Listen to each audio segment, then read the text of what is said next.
अस्सलाम वालेकुम dear students, उम्मीद आप सब हजरात खैरियत से होंगे। मेरा नाम है हाफिज़ उबैद और मैं आपके लिए लाया हूँ सेकंड ईयर का मैथ, जिसमें आज इंशाल्लाह हम कुछ एग्जांपल्स को डिस्कस करेंगे जो कि आपके रिलेटेड टू स्मार्ट सिलेबस होंगी।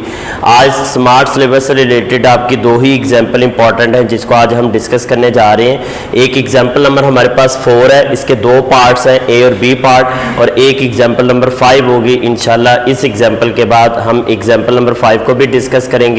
और मुझे उम्मीद है कि लास्ट टाइम का जो लेक्चर मेरा कॉन्टीन्यूस फंक्शन से रिलेटेड था वो आपको ज़रूर पसंद आया होगा और उसमें आपको समझ भी आ गई होगी कि कॉन्टीन्यूस फंक्शन या डिसकॉन्टीन्यूस फंक्शन के लिए किन कंडीशंस को हम अप्लाई करते हुए क्वेश्चन को सॉल्व कर सकते हैं, या उसमें ये डिस्कस कर सकते हैं कि वो फंक्शन कॉन्टीन्यूस है या डिसकॉन्टीन्यूस है। तो आज हम सॉल्व करने जा रहे हैं एग्जाम्पल नंबर 4, जिसका पार्ट ए है x² - 9/x - 3 when x is not equal to 3, और दूसरा फंक्शन हमारे पास है f(x) which is equal to 6 when x is equal to 3। जैसा कि मैंने यहाँ पे कैटेगरीज बनाई थी कि हमारे पास कैटेगरीज क्या होती हैं कि हम एक नंबर लाइन यहाँ पे शो करते हैं जिसमें हम सिलेक्शन करते हैं कि हमारा लेफ्ट साइड के लिए कौन सा फंक्शन होगा और राइट साइड के लिए कौन सा फंक्शन होगा, और वैल्यू ऑफ द फंक्शन के लिए हमारा फंक्शन कौन सा होगा। तो सबसे पहले वैल्यू ऑफ द फंक्शन के लिए हम इक्वालिटी का साइन देखते हैं कि इक्वालिटी का साइन कहाँ पे आ रहा है। x इज इक्वल टू 3 पे हमारा इक्वालिटी का साइन आ रहा है, तो यहाँ पे हमारे पास जो फंक्शन आ रहा है वो 6 आ रहा है। यहाँ पे मैं 6 लिख देता हूँ, और किस वैल्यू पर x इज इक्वल टू 3 पर ये फंक्शन हमारा 6 आ रहा है। उसके बाद लेफ्ट हैंड लिमिट और राइट हैंड लिमिट के लिए हमें लेस देन और ग्रेटर देन के साइन देखने पड़ते हैं, लेकिन आप देखें कि इस एग्जाम्पल के अंदर ना तो स्मॉलर देन का साइन है ना ही ग्रेटर देन का साइन है, बल्कि की जगह यहां पे लिखा हुआ है x is not equal to 3। जब x is not equal to 3 होता है तो इट मींस इस बात का मतलब क्या है कि x अप्रोच कर रहा है 3 को। अब x अप्रोच जो 3 को करता है वो लेफ्ट से भी कर सकता है, वो राइट से भी कर सकता है, लिहाजा लेफ्ट और राइट के लिए ये एक ही सिंगल फंक्शन होगा जिसको सॉल्व करके हम लिमिटिंग वैल्यू के लिए उसे सॉल्व करके हम ये डिसाइड करेंगे कि ये फंक्शन इस फंक्शन की लिमिट एग्जिस्ट करती है या नहीं करती। तो सबसे पहले सोल्यूशन में हम क्या करेंगे, सोल्यूशन में सबसे पहला स्टेप हमारा क्या होता है, कंडीशन नंबर 1 को सेटिस्फाइड करना। कंडीशन नंबर 1 क्या थी कि हम f(x) को वैल्यू ऑफ द फंक्शन के लिए सेटिस्फाइड करते हैं। वैल्यू ऑफ द फंक्शन के लिए हम ऐसा फंक्शन चूज करते हैं जिसमें इक्वालिटी का साइन आ रहा है। तो यहाँ पे x इज इक्वल टू 3 आ रहा है, तो फंक्शन कौन सा 6 है, तो यहाँ पे हम लिखेंगे f(x) is equal to 6।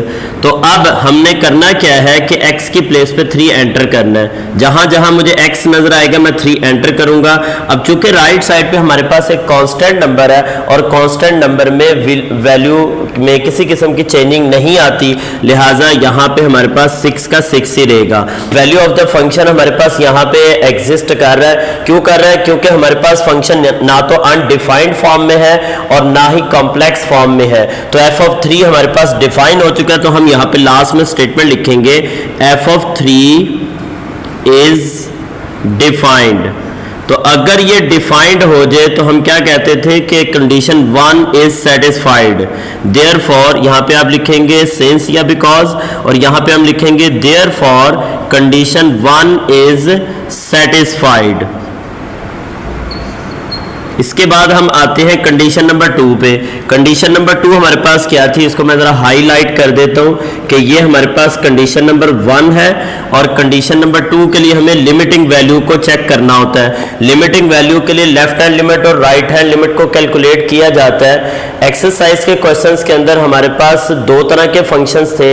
Left hand limit के लिए अलग से फंक्शन आता था, राइट हैंड लिमिट के लिए अलग से फंक्शन आता था। हम उस लिहाज से उसे सॉल्व करते थे, लेकिन यहाँ पे लेफ्ट या राइट को सिलेक्ट नहीं किया जा सकता, एक ही सिंगल फंक्शन है। इसी सिंगल फंक्शन में लिमिटिंग वैल्यू को हम चेक करते हैं कि ये कंडीशन नंबर 2 हमारी सेटिस्फाइड करती है या नहीं करती। तो ये हमारे पास कंडीशन नंबर 2 अब सॉल्व होने जा रही है, जिसके लिए हम क्या करेंगे, लिमिटिंग वैल्यू को चेक करना चाहते हैं तो हम लिखेंगे लिमिट x अप्रोचेस टू 3, इसमें अब आपने x अप्रोच कर रहा है 3 को, इसके ऊपर प्लस या माइनस का साइन नहीं लगाना। जैसा कि मैंने एक्सरसाइज के क्वेश्चन में ये बात बताई थी कि जब आप 3 के ऊपर माइनस का साइन लगाते हैं तो इट मीन्स कि आपकी जो x 3 को अप्रोच कर रहा है वो फ्रॉम लेफ्ट, वो लेफ्ट से अप्रोच कर रहा है। अगर 3 के ऊपर मैं प्लस का साइन लगाऊंगा, पॉजिटिव साइन लगाऊंगा, इट मीन्स कि हमारा जो x अप्रोच कर रहा है वो राइट से 3 को अप्रोच कर रहा है। तो लेफ्ट और राइट के लिए ये हम चीजें मेंशन करते हैं, लेकिन यहाँ पे हमारी लेफ्ट और राइट साइड नहीं है, इसलिए हम क्या करेंगे, डायरेक्टली सिर्फ एफ ऑफ एक्स लिखेंगे which is equal to limit x approaches to 3 और फंक्शन क्या हमारे पास x square minus 9 over x minus 3। जैसा कि हर क्वेश्चन में ये बात मैं बताता आ रहा हूं कि जब भी लिमिटिंग वैल्यू को आप अप्लाई करते हैं तो ये तब तक अप्लाई नहीं करनी कि जब तक फंक्शन आपका डिफाइन नहीं हो जाता। अगर इस सिचुएशन में x की प्लेस में मैं 3 एंटर करता हूं तो मेरे पास 3 का स्क्वायर 9 बन जाएगा, 9 माइनस 9 0 बन जाएगा, और नीचे भी अगर हम 3 एंटर करते हैं तो 3 minus 3 which is equal to 0। यानी ये जो फॉर्म बन रही है ये 0 ओवर 0 फॉर्म बन रही है। तो जब भी कोई ऐसी सिचुएशन बने कि हमारे पास फंक्शन लिमिटिंग वैल्यू के लिए मैं खास तौर पर बता रहा हूं कि लिमिटिंग वैल्यू में जब भी 0 ओवर 0 फॉर्म बनेगी तो इट मींस कि ये इनडिटर्मिनेंट फॉर्म है। इनडिटर्मिनेंट फॉर्म को डिटर्मिनेट करने के लिए या इसको कैलकुलेट करने के लिए हम इस पर मैथमेटिकल स्टेप्स अप्लाई करते हैं। उसके लिए हमें क्या करना होगा, फंक्शन को हम इसको फैक्टराइज करते हैं x स्क्वायर माइनस 9 को, तो हम लिख सकते हैं limit x approaches to 3, x 3 को अप्रोच कर रहा है और ये आ जाएगा हमारे पास x स्क्वायर माइनस 9। अब 9 जिस नंबर का परफेक्ट स्क्वायर बनता है उस नंबर को आप लिख सकते हैं एक दफा नेगेटिव फॉर्म में, एक दफा पॉजिटिव फॉर्म में। नीचे हमारे पास ऑलरेडी एक x माइनस 3 आ रहा था, x माइनस 3 से कैंसिल आउट हो जाएगा, तो हमारे पास लिमिट के साथ जो फंक्शन आएगा x अप्रोचेस टू 3 ये आएगा हमारे पास x प्लस 3। अब देखें हमारे पास डिनोमिनेटर में 0 फॉर्म बनने की वजह से हमने कहा था कि ये एक इनडिटर्मिनेट फॉर्म है या अनडिफाइंड फॉर्म है, तो जबकि डिनोमिनेटर अब हमारा कैंसिल हो चुका है, अब हम लिमिटिंग वैल्यू को अप्लाई कर सकते हैं। लिमिट को यहां से हटा देते हैं, x की प्लेस पे 3 plus 3 which is equal to 6 answer आ गया। तो ये हमारे पास फंक्शनल वैल्यू, ये फंक्शनल वैल्यू हमारे पास आंसर 6 दे रही है, जबकि लिमिटिंग वैल्यू का जो हमारे पास आंसर आ रहा है वो भी 6 आ रहा है। तो जब भी कभी ऐसा हो कि फंक्शनल वैल्यू का आंसर, ये हमारे पास फंक्शनल वैल्यू के आंसर को हम इक्वेशन नंबर 1 कह देते हैं और लिमिटिंग वैल्यू के आंसर को हम इक्वेशन नंबर 2 कह देते हैं। तो कंडीशन नंबर 3 हमारी ये होती है कि अगर फंक्शनल वैल्यू का आंसर लिमिटिंग वैल्यू के आंसर के इक्वल हो तो देन हम ये कहते हैं कि इसकी कंडीशन नंबर 3 भी सेटिस्फाइड करती है। इन दिस सिचुएशन जो आपकी कंडीशन नंबर 2 है वो सेटिस्फाइड कर रही है, क्योंकि हमारे पास जो आंसर आ रहा है वो 6 आ रहा है और 6 एक डिफाइंड फॉर्म में है। तो हम यहाँ पे लिख देते हैं एफ ऑफ एक्स, यानी कंडीशन नंबर 2 के बारे में हम कह देते हैं कंडीशन नंबर 2 इज सेटिस्फाइड। अच्छा, कंडीशन नंबर 2 सेटिस्फाइड करने का क्या मतलब है कि लिमिट एग्जिस्ट कर रही है, तो यहां पे हम लिख देते हैं लिमिट इज एग्जिस्ट। तो लिमिट हमारी एग्जिस्ट कर रही है।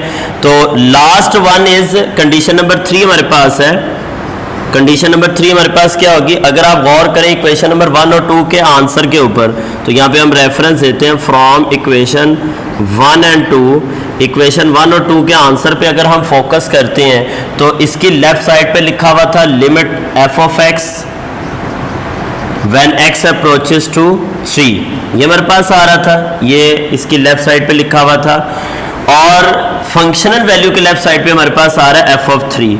तो हमने ये कहा था कि कंडीशन नंबर 3 के अंदर कि अगर लिमिटिंग वैल्यू का answer x approaches to 3, f of x का आंसर अगर एफ ऑफ फंक्शनल वैल्यू के इक्वल होगा, देन हम ये कह सकते हैं कि हमारी कंडीशन नंबर 3 भी सेटिस्फाइड करिए, क्योंकि ये दोनों आंसर मैच कर रहे हैं। इसका आंसर भी 6 आ रहा है और यहाँ पे आंसर भी हमारे पास 6 आ रहा है। देन हम कहेंगे condition number 3 is also satisfied.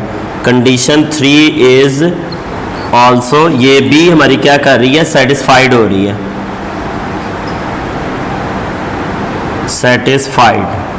अगर ये तीनों कंडीशन सेटिस्फाइड हो चुकी हैं, ये देखें यहाँ पे कंडीशन नंबर 1 भी सेटिस्फाइड हो रही है, कंडीशन नंबर 2 भी सेटिस्फाइड हो रही है, सॉरी यहाँ पे सेटिस्फाइड हो रही है, और कंडीशन नंबर 3 भी हमारे पास सेटिस्फाइड हो रही है। अगर ये तीनों कंडीशन सेटिस्फाइड कर रही हैं तो मेरे ख्याल से अब आपको पता लग ही गया है कि हमारा ये फंक्शन कॉन्टिन्यूस है। तो हम लिख देते हैं hence f of x is continuous function at किस वैल्यू पे, x इज इक्वल टू 3 पे ये फंक्शन क्या है, कॉन्टिन्यूस फंक्शन है। तो आपने वर्किंग पूरी करनी है। सबसे पहले आपने कंडीशन नंबर 1 को सेटिस्फाइड करना है, उसमें लिमिटिंग वैल्यू यानी फंक्शनल वैल्यू की वैल्यू फाइंड करनी है। उसके बाद आपने लिमिटिंग वैल्यू कैलकुलेट करनी है। अगर तो स्मॉलर देन या ग्रेटर देन का साइन आ रहा है देन आपने उसकी लेफ्ट साइड अलग सॉल्व करनी है, राइट साइड अलग सॉल्व करनी है। अगर उनके आंसर मैच करते हैं तो लिमिट एग्जिस्ट करती है। लेकिन इस केस के अंदर हमारे पास लेफ्ट और राइट फंक्शन नहीं था, एक ही फंक्शन था जिसमें x is not equal to 3 आ रहा था, जिसका मतलब क्या है कि x अप्रोच कर रहा है 3 को। तो हमने x की f ऑफ x में x की प्लेस पे नंबर एंटर किया, हमारे पास आंसर 6 आ गया। तो कंडीशन नंबर 2 भी हमारी सेटिस्फाइड करी, मतलब ये लिमिट एग्जिस्ट करेगी। कंडीशन नंबर 3 हमारे पास क्या होती है कि जो फंक्शनल वैल्यू का आंसर है वो लिमिटिंग वैल्यू के आंसर के इक्वल आए, देन हम ये कहते हैं कि कंडीशन नंबर 3 भी सेटिस्फाइड करती है। तो तीनों कंडीशन सेटिस्फाइड करने के नतीजे में हमारे पास रिजल्ट क्या बनेगा कि एफ ऑफ एक्स क्या होगा, कॉन्टिन्यूस फंक्शन होगा, एक तसलसल के साथ ये फंक्शन चलेगा। किस वैल्यू पर, x इज इक्वल टू 3 पर ये फंक्शन कॉन्टिन्यूस होगा। अब इसके आते हैं सेकेंड पार्ट की तरफ। डियर स्टूडेंट, नेक्स्ट एग्जांपल हमारे पास एग्जांपल नंबर 4 का ही बी पार्ट है, जिसमें g ऑफ x एक फंक्शन है x square minus 9 over x minus 3। Condition ये कि x is not equal to 3। तो यहाँ पे हमें सोल्यूशन की वैसे ज़रूरत नहीं है, आप सिर्फ अंडरस्टैंडिंग के लिए इस बात को समझ लें कि ये फंक्शन हमारा डिसकंटिन्यूस है। क्यों डिसकंटिन्यूस है? कि हम ये कहते हैं कि हमारा जो फंक्शन होता है, सबसे पहले हम जब भी कंडीशन 3 कंडीशन सेटिस्फाइड करने लगते हैं तो कंडीशन नंबर 1 से स्टार्ट करते हैं। कंडीशन नंबर 1 हमारी ये होती है हम पहले फंक्शनल वैल्यू को कैलकुलेट करते हैं, और फंक्शनल वैल्यू ऐसे फंक्शंस को हम सिलेक्ट करते हैं। फंक्शनल वैल्यू कैलकुलेट करने के लिए हम ऐसे फंक्शन को सिलेक्ट करते हैं जिसमें x is equal to any number हो। तो यहाँ पे इक्वालिटी का साइन ही नहीं कोई आ रहा, कोई ऐसा फंक्शन ही नहीं है जिसको हम फंक्शनल वैल्यू के लिए कैलकुलेट करें। और अगर हम इसी फंक्शन को डिसाइड करते हैं फंक्शनल वैल्यू के लिए, तो यहाँ पे हम वैल्यू ऑफ द फंक्शन के लिए किसी भी फैक्टर को कैंसिल नहीं कर सकते, न्यूमरेटर डिनोमिनेटर को आपस में कैंसिल आउट नहीं कर सकते। अगर हम इसको भी सिलेक्ट करते हैं तो आप देखें कि x की प्लेस पे 3 एंटर करने से 3 का स्क्वायर 9 हो जाएगा, 9 माइनस 9 0, और 0 और 0 फॉर्म एक हमारे पास इनडिटर्मिनेंट फॉर्म है, यानी एक अनडिफाइंड फॉर्म बन जाएगी। तो लिहाजा हम यहाँ पे फाइनली हमारा सोल्यूशन सिर्फ एक लाइन का होगा, और वो सोल्यूशन क्या होगा, इसको सॉल्व करने की जरूरत नहीं, बस एक स्टेटमेंट आएगी। वो क्या होगी कि g of x is not defined at x is equal to 3 पर ये बिल्कुल डिफाइन नहीं है। एक बात हो गई। अगर ये बात है, अगर हमारी कंडीशन नंबर 1 ही सेटिस्फाइड नहीं कर रही, देयरफॉर यहां पे हम बल्कि लिख भी देते हैं, therefore condition 1 is not satisfied. अगर पहली कंडीशन ही सेटिस्फाइड नहीं कर रही तो इट मींस कि हमारा ये फंक्शन क्या होगा, hence g of x is discontinuous. इसको आप डिसकंटिन्यूस या नॉट कॉन्टिन्यूस भी लिख सकते हैं। Discontinuous at x is equal to 3 पर। पहले सेम यही फंक्शन था, लेकिन उस केस में हमने कहा था कि ये फंक्शन क्या है, कॉन्टिन्यूस फंक्शन है, क्योंकि वहां पे हमारे पास इक्वालिटी के साइन के साथ एक फंक्शन आ रहा था 6। तो हमें पता लग गया कि ये फंक्शन उस वैल्यू के लिए 6 के लिए ये डिफाइन हो रहा है, यानी फंक्शनल वैल्यू का जो आंसर आ रहा है वो 6 आ रहा है, तो इस वहां पे ये डिफाइन हो रहा है। यहाँ पे हमारे पास फंक्शन ही सिंगल है, हम फंक्शनल वैल्यू को कैलकुलेट ही नहीं कर सकते, इस वजह से जो हमारा फंक्शन है वो डिफाइन नहीं हो रहा। कंडीशन 1 सेटिस्फाइड नहीं कर रही, तो एफ ऑफ एक्स क्या है, डिसकंटिन्यूस है x इज इक्वल टू 3 के ऊपर। तो उम्मीद है कि ये क्वेश्चन भी आपको, ये पार्ट भी अच्छे तरीके से समझ आ गया होगा। बहरहाल ये क्वेश्चन आपके एमसीक्यूज टाइप क्वेश्चन है, ये सोल्यूशन में नहीं आता क्योंकि इतना शॉर्ट क्वेश्चन आपका सोल्यूशन में नहीं आ सकता। अब हम चलते हैं नेक्स्ट एग्जांपल की तरफ, जो कि हमारी एग्जांपल नंबर 5 है। नेक्स्ट नेक्स्ट एग्जांपल हमारी एग्जांपल नंबर 5 है, जिसके अंदर f ऑफ x एक फंक्शन दिया गया है, पीस वाइज फंक्शन है। पीस वाइज फंक्शन के बारे में मैंने पिछली एक्सरसाइज यानी 1.4 एक्सरसाइज के क्वेश्चन में भी बताया था कि ऐसे वो फंक्शन जो दो या दो से ज़्यादा फंक्शंस में हो, जिनकी हर एक की अलग अलग डोमेन दी जाए, उसे हम पीस वाइज फंक्शंस कहते हैं। यहाँ पे x-1 एक फंक्शन दिया गया है जिसमें कंडीशन ये कि x इज स्मॉलर देन 3, और 2x+1 के लिए एक फंक्शन दिया गया है जिसकी डोमेन है हमारे पास 3 इज स्मॉलर देन और इक्वल टू x आ रहा है। तो यहाँ पे सबसे पहले हम ये डिसाइड कर लेते हैं कि हमारे पास वैल्यू ऑफ द फंक्शन के लिए कौन सा फंक्शन सिलेक्ट करेंगे और लेफ्ट राइट के लिए कौन कौन से फंक्शंस होंगे। जैसा कि मैंने आपको कोशिश की है कि हर क्वेश्चन को नंबर लाइन के ऊपर समझा सकूं कि जिसके अंदर आपके लेफ्ट और राइट फंक्शन मेंशन है, उनमें पता लग सके कि हमारे लेफ्ट साइड के लिए कौन सा फंक्शन होगा, राइट साइड के लिए कौन सा फंक्शन होगा और वैल्यू ऑफ द फंक्शन के लिए कौन सा फंक्शन हम सिलेक्ट करेंगे। तो सबसे पहले वैल्यू ऑफ द फंक्शन के लिए हम सिलेक्ट करते हैं। लेट्स सपोज कि यहाँ पे x इज इक्वल टू 3 आ रहा है, तो x इज इक्वल टू 3 किस में आ रहा है, तो इस कंडीशन के अंदर हमारे पास इक्वालिटी का साइन आ रहा है। तो मीन टू से कि हमारा जो फंक्शन होगा, वैल्यू ऑफ द फंक्शन होगा वो 2x+1 होगा। जबकि लेफ्ट हैंड लिमिट के लिए हमने देखना है कि x स्मॉलर देन किस में है। तो यहाँ पे देखें x स्मॉलर देन आ रहा है, इट मींस कि लेफ्ट साइड के लिए मेरा फंक्शन होगा x-1, जबकि राइट साइड के लिए मेरा फंक्शन होगा 2x+1, क्योंकि ये एक कंपाउंड इनइक्वालिटी साइन है। कंपाउंड इनइक्वालिटी का मतलब होता है कि इसमें इक्वालिटी का साइन भी आ रहा है और इसमें स्मॉलर देन या ग्रेटर देन का साइन भी आ रहा है। तो यहाँ पे x की तरफ अगर ग्रेटर देन है तो इट मींस कि ये राइट हैंड के लिए फंक्शन होगा, और x अगर स्मॉलर देन होगा तो लेफ्ट के लिए फंक्शन होगा। तो आइए चलते हैं इसके प्रॉपर सोल्यूशन की तरफ। सोल्यूशन में सबसे पहले आप कंडीशन नंबर 1 को सेटिस्फाइड करेंगे। कंडीशन नंबर 1 हमारे पास क्या होती है, यहाँ पे मैं मेंशन कर देता हूँ कि मेरे पास कंडीशन नंबर 1 है, वैल्यू ऑफ द फंक्शन को हमने सिलेक्ट करना है। अब वैल्यू ऑफ द फंक्शन के लिए जिस फंक्शन को सिलेक्ट किया जाता है वो मैंने ऑलरेडी लिखा हुआ, मिड वाला फंक्शन है 2x+1। तो यहाँ पे हम लिख देते हैं f of x is equal to 2x+1। तो सिंपल इज दैट कि आपने x की प्लेस पे वो नंबर एंटर करना है। कौन सा number, x is equal to 3। तो यहाँ पे हमारे पास x की प्लेस पे 3 आ रहा है, तो जहां जहां x होगा हम 3 एंटर करेंगे +1 विच इज इक्वल टू हमारे पास आ जाएगा 7। तो f ऑफ 3 तो हमारे पास डिफाइन हो रहा है इस वैल्यू के लिए, x इज इक्वल टू 3 के लिए ये डिफाइन हो रहा है। तो हम इसको लिख देते हैं f ऑफ 3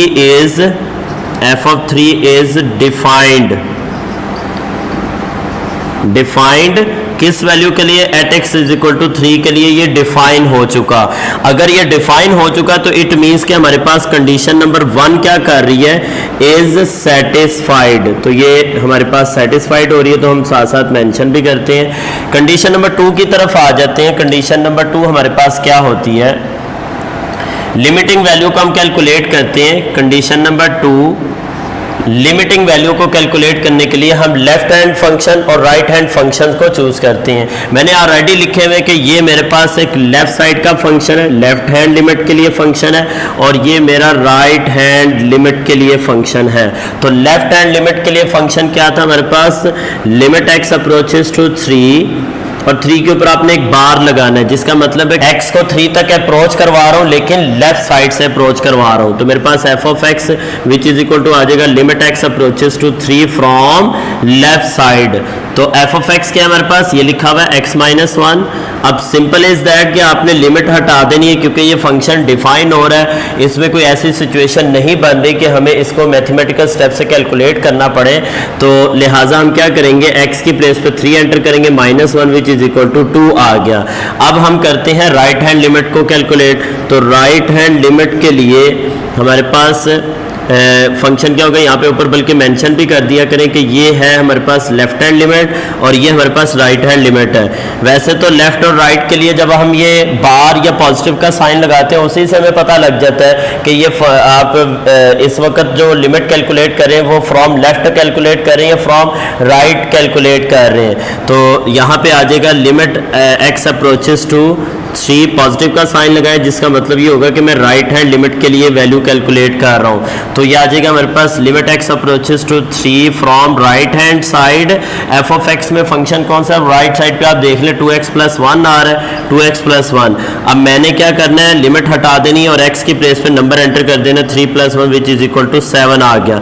अब आप देख सकते हैं कि इसका लेफ्ट हैंड लिमिट का आंसर 2 आ रहा है, जबकि राइट हैंड लिमिट का आंसर 7 आ रहा है। तो 2 और 7 तो आपस में इक्वल नहीं नहीं हो सकते, जिसका मतलब क्या है कि लिमिट एग्जिस्ट ही नहीं कर रही। तो जब लिमिट एग्जिस्ट ही नहीं करती तो फिर हम कंडीशन नंबर 3 को भी चेक नहीं करते।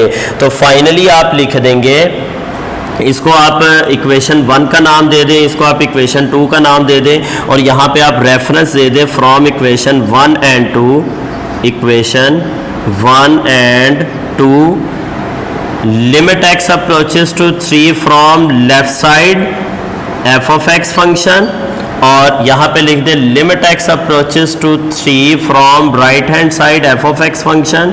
तो ये दोनों फंक्शंस आपस में इक्वेट नहीं कर रहे, तो मैं इक्वलिटी के साइन को क्रॉस कर रहा हूँ कि ये आपस में इक्वेट नहीं कर रहे, क्योंकि इनके आंसर ही बैलेंस में नहीं है। तो जब ये आंसर बैलेंस में नहीं है तो फाइनली आप लिखेंगे therefore f of x is या f of x does not exist. तो यहां पे आप लिख दें डज नॉट एग्जिस्ट। तो अगर ये एग्जिस्ट ही नहीं कर रहा तो इट मीन्स के कंडीशन 2 क्या कर रही है, हमारी सेटिस्फाइड नहीं हो रही। Condition number 2 is not satisfied. तो अगर ये सेटिस्फाइड ही नहीं कर रही तो फाइनली आप रिजल्ट लिख दें, hence f of x is discontinuous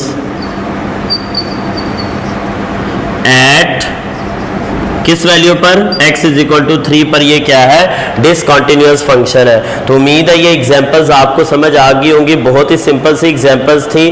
फिर भी किसी किस्म की अगर आपको डिटेल चाहिए होगी तो 1.4 के अंदर मैंने बड़े ही डिटेल के साथ फंक्शंस की कॉन्टीन्यूटी को डिस्कस किया है।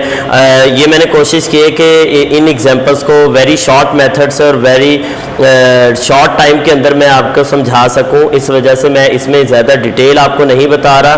तो आप 1.4 एक्सरसाइज को एक दफ़ा जब समझ लेंगे स्टार्ट से लेकर एंड तक, तो आपको काफ़ी हद तक फंक्शन की कॉन्टीन्यूटी की समझ आ जाएगी। तो अब मिलते हैं नेक्स्ट चैप्टर में नेक्स्ट लेक्चर के साथ, तब तक के लिए अल्लाह हाफिज़, अस्सलाम वालेकुम।